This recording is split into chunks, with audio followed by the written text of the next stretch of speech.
¿Cómo están? Muy buenas tardes. A esta hora, 26 de noviembre de 2020, hace ya varias semanas que no regresamos a tocar la situación de una de las economías más afectadas por cuestiones políticas y ahora económicas y de salud, y me refiero a Venezuela. ¿Cómo están las cosas en Venezuela? ¿Qué está sucediendo? Y por eso es que hemos pedido una actualización de esta situación tan dramática que además esta semana, pues ustedes lo saben, lo reportamos, la llegada de 16 menores a lo que es Trinidad y Tobago y todo este drama que se desarrolló y que la Comisión Interamericana de Derechos Humanos también estuvo reportando y denunciando por la preocupación que esto generó. Una pequeña muestra de lo que ha sido el éxodo venezolano hacia otras partes del mundo, incluso el regreso por la pandemia de otros tantos venezolanos. Pero queremos hacer ese corte de caja y lo queremos hacer con todo el criterio técnico posible. Así que yo saludo y le agradezco muchísimo que me acompañe el economista José Manuel Puente. Él es profesor invitado en Oxford, en Salamanca y en Madrid. Es profesor titular del IESA. Qué gusto me da volverte a ver, José Manuel. El gusto es mío, Gabriela. Gracias por la invitación. A ti, es inevitable decirte que a estas horas estamos hablando de las largas y largas y largas filas que están esperando a las afueras de Casa Rosada, pues tener un momento con Diego Armando Maradona, y es imposible no hablar de él por el vínculo que tuvo con Venezuela, por el vínculo que tuvo con Hugo Chávez Frías. Sí, sin lugar a dudas, Diego Armando Maradona fue un aliado importantísimo de la revolución y particularmente de Hugo Chávez. Y Hugo Chávez utilizó muy inteligentemente su imagen para potenciar a nivel global la imagen de la revolución bolivariana. En la opinión de muchos de nosotros, Diego Armando Maradona estaba equivocado dándole apoyo a una revolución que ya vemos que ha llevado a Venezuela a la peor esquina de su historia económica contemporánea. Venezuela tiene ya 7 años consecutivos de recesión, entre el 2014 y 2020, ha perdido el 75% de su PIB y ahora todavía el 2021 tiene altas probabilidades de convertirse en el 8º año consecutivo de recesión. Esto es, Gabriela, el peor ciclo recesivo que ha vivido cualquier economía latinoamericana en los últimos 50 años. Pero además, en el 2020 entra en el 4º año consecutivo de hiperinflación. Venezuela es la única economía en el planeta en hiperinflación, y para completar el círculo de desajustes, viviendo fuertes escasez de bienes básicos como alimentos y medicina, o por ejemplo racionamiento de gasolina, algo que es absolutamente incomprensible para el mundo. Es como el país con las principales reservas petroleras del planeta raciona gasolina y no hay gasolina para los carros de policía, para las ambulancias o para los ciudadanos para que vayan a su trabajo. Todo ese desajuste se ha generado después de 21 años de errores persistentes en política económica, Gabriela. No hay otra explicación, sino el mal manejo, corrupción, clientelismo de un gobierno muy incompetente. Y yo tengo que reiterar, y lo he dicho con el paso de los años, es que nosotros pensábamos que en algún momento se doblaba la esquina, y lo hemos pensado y lo hemos anticipado. ¿Cuántos años? 5, 6, 7, y no ha sucedido. Pero yo sí creo que una cosa que no podemos olvidar es que los venezolanos no emigraban. Tradicionalmente el venezolano no salía de su país, tanto como los mexicanos, los centroamericanos, y el drama humano que estás viendo en los últimos años de venezolanos dejando su país porque no encuentran otras opciones para prosperar es terrible, es dramático. ¿Qué ha hecho la pandemia en términos de exacerbar o agudizar esta situación? Gabriela, este punto es muy, muy interesante el que resaltas. Venezuela tradicionalmente fue un receptor de migrantes. Venezuela era la economía más rica de América Latina, el país con las principales reservas petroleras del mundo, un país pujante, con tipos de cambio estables, salarios muy, muy altos, y durante los 50, 70 y 80 captamos grandes volúmenes de migrantes, primero españoles, italianos, portugueses, sirios, y después latinoamericanos, colombianos, peruanos, dominicanos. Éramos un importador de migrantes.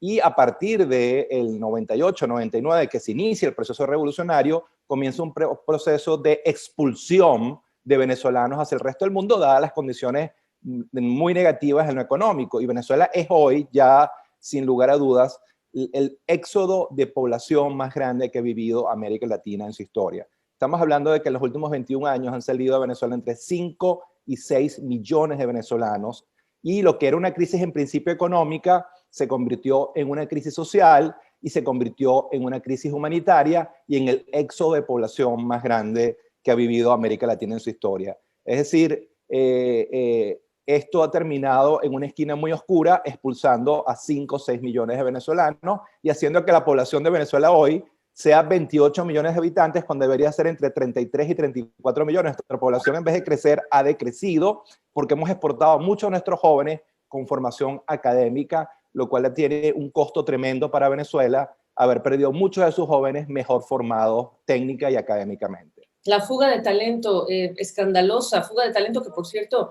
está aprovechando Chile, está aprovechando Colombia, están aprovechando otros países y se va a requerir ese talento pues, en el país de origen, ¿verdad? Y yo te preguntaba, ¿qué ha hecho la pandemia? ¿Cómo ha exacerbado este drama terrible para los venezolanos que aún viven allí?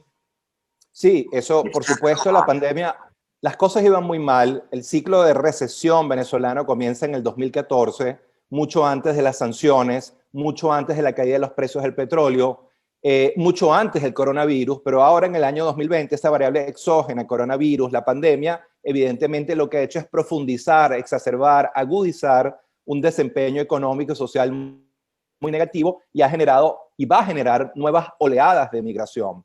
Tan pronto pasa el coronavirus, no cabe duda que grupos importantes de la población venezolana están preparados para irse, dadas las terribles condiciones socioeconómicas.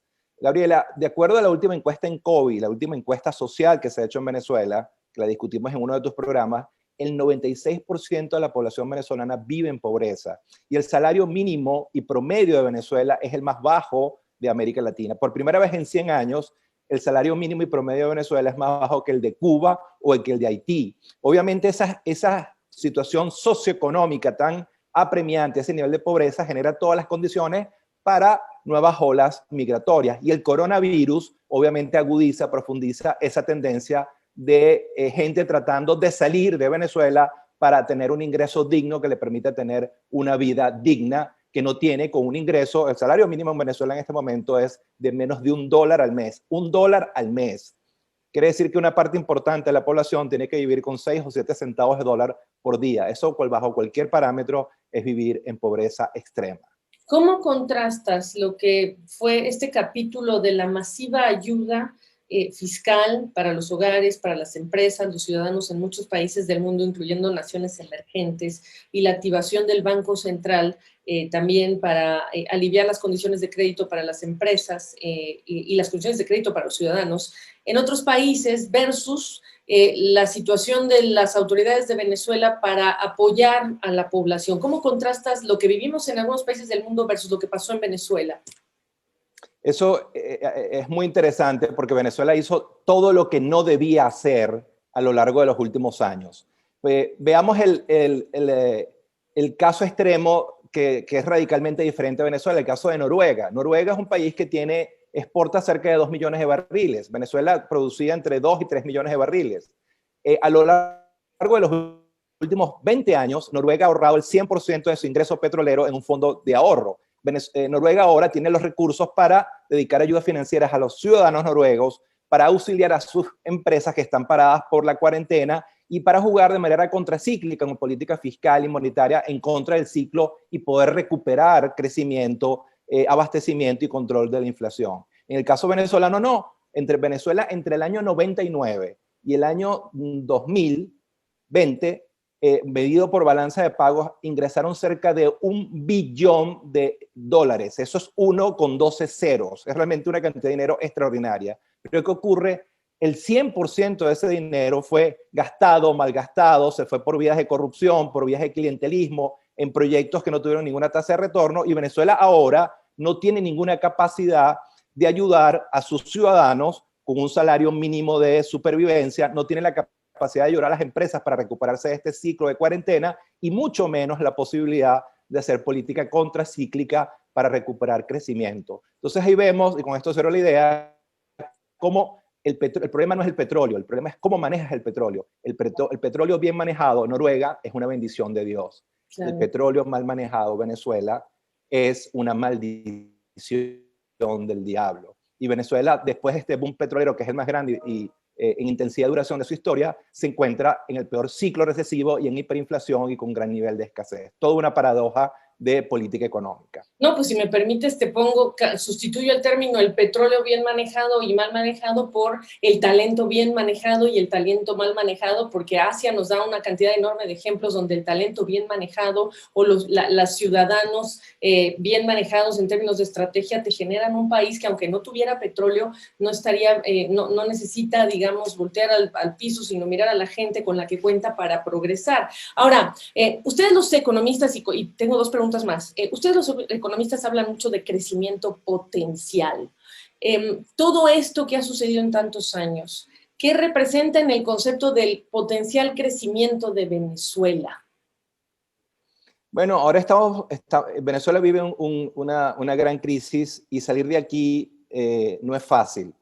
Estamos aquí porque durante muchos años hicimos muchas cosas mal. Para salir de aquí vamos a tener que hacer muchas cosas bien durante mucho tiempo. Y la realidad es hoy que el Producto Interno Bruto de Venezuela, la producción de bienes y servicios, es el 25% de lo que era en el año 2013. El PIB venezolano en este momento es más pequeño que el de Costa Rica, más pequeño que el de Panamá, o más pequeño inclusive que el de República Dominicana. Hace 20 años eso era impensable, pensando que Venezuela era el país más rico de América Latina con las principales reservas de petróleo. Entonces ahora la recuperación se puede dar si generamos una transición política.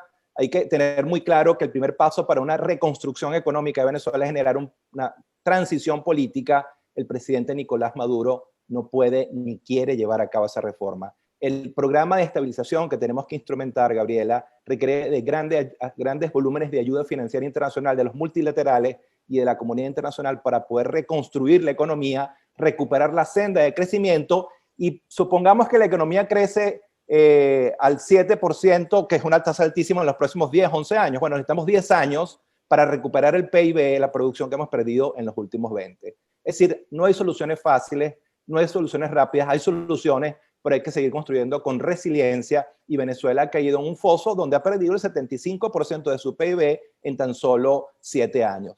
Y si el 2021 es un ciclo de recesión que se proyecta en 2 dígitos, eso puede llegar a ser una pérdida del 80-82% del PIB total al cierre del 2021, que es casi seguro un año de recesión. Estamos en noviembre, finales de noviembre, casi diciembre, y el gobierno no ha anunciado ninguna medida o un plan de reformas o un plan de estabilización. Si en noviembre no tienes un plan, quiere decir que el 2021 casi seguro será el 8º año de recesión, el 5º año de hiperinflación y seguirá siendo un año de escasez de productos básicos, de combustible, alimentos y medicinas. Qué tragedia, ¿no? Lo escuchamos y algunos pensarán que nosotros los periodistas ya nos vacunamos para no sentir esto, pero cuando uno pone la cara y piensa en el rostro de los venezolanos y en la lucha que han tenido para cambiar su circunstancia, ya no importa la ideología, cambiar las circunstancias, lo que quieren y progresar, pues uno piensa en eso y dice, híjole, la verdad es que se ve difícil y sobre todo por el cansancio que ya hay, ese agotamiento social, que lo van a vivir muchos países, ¿no? En la región, con todas las protestas sociales que hemos visto, ya hay un agotamiento que se agrega por la pandemia y va a ser muy delicado cómo se tiene, digamos, que calibrar todo esto de los sacrificios que hay que hacer, del tiempo que todavía habrá que seguir sumando fuerzas para sacar adelante este país que, como dice José Manuel Puente, pues ha perdido muchísimo en muy poco tiempo por obra y gracia del cuestionado gobierno de Nicolás Maduro y bueno, empezando por los tiempos de Hugo Chávez en relación con cambios de reglas y demás. Para cerrar, yo te querría preguntar, José Manuel Puente, tampoco puedo dejar fuera la transición de gobierno en Estados Unidos y sí entender qué estás mirando que puede generarse en una administración Biden, porque hay una enorme expectativa ya de lo que serían los venezolanos en el exterior, muchos en la Florida, que por cierto, pues votaron por Trump, y eso no importa, no me quiero meter en política, pero al final del día, con la esperanza de que presionara más al gobierno del cuestionado presidente Nicolás Maduro para provocar este cambio. ¿Qué esperas tú? Sería, digamos, razonable estimar que ocurriría en la administración Biden. Bueno, yo creo que los Estados Unidos va a seguir teniendo una posición muy crítica, muy fuerte contra el gobierno de Nicolás Maduro, tratando de hacer todo lo que se puede por la vía diplomática para generar una transición en Venezuela, pero ya vimos que la revolución venezolana tiene 21 años en el poder. Si Venezuela va a construir una transición, esa transición tiene que ser gracias a por supuesto, la ayuda internacional que podamos tener. Tenemos muchos aliados, entre ellos Estados Unidos, y más de 55 países del mundo nos apoyan en esa transición, pero la verdadera construcción de esa transición política, Gabriela, se tiene que dar adentro. El trabajo lo tenemos que hacer nosotros los venezolanos, igual que los chilenos acorralaron a Pinochet en su momento. Nosotros, por las vías institucionales, democráticas, constitucionales, tenemos que arrinconar a Nicolás Maduro, un presidente que tiene 10% de apoyo en las encuestas después de 7 años de catástrofe económica y social. Tenemos que acorralarlo, presionarlo y obligarlo a una salida electoral. Si Venezuela convoca una elección, sin lugar a dudas, cualquier candidato de la oposición que cuente con el apoyo de todas las fuerzas de oposición ganaría esa elección y tendría el mandato constitucional, popular, electoral para implementar el programa de reformas que esta economía ha pedido a gritos durante muchos años. Pero el trabajo lo tenemos que hacer nosotros, sí, con la ayuda que es muy útil del resto del mundo, pero el resto del mundo no va a hacer el trabajo que le corresponde a los venezolanos hacer, Gabriela. Y somos nosotros los que tenemos que construir esa transición. Pues no sabes cómo agradezco tus últimas palabras, ese mensaje que es muy importante porque nos hace recordar la responsabilidad que tenemos, aunque no estemos en Venezuela, con respecto a los cambios que ocurren en nuestros países o que queremos que ocurran. Doctor José Manuel Puente, economista, no sabes qué gusto me da, te mando un abrazo y gracias por tu perspectiva. Gabriela, gracias. Los venezolanos siempre vamos a agradecer la solidaridad y apoyo de periodistas como tú. Muchas gracias. Gracias.